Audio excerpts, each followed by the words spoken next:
YouTube channel again. So guys, in this video we will see how to connect to the DBT Semantic Layer through Power BI. So guys, for connecting your DBT Semantic Layer, so you just follow this video.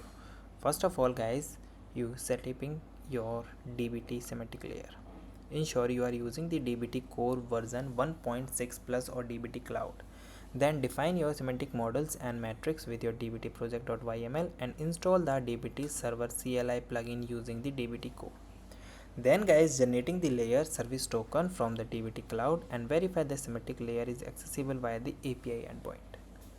After that, connecting your Power BI to the dbt semantic layer. So open your Power BI on your desktop and select the get data and search for choose DBT layer connector. Enter your DBT layer server URL and the project ID provided your DBT layer authentication token. Select the desired model and the matrix to import and choose the direct query for the live connection to your data.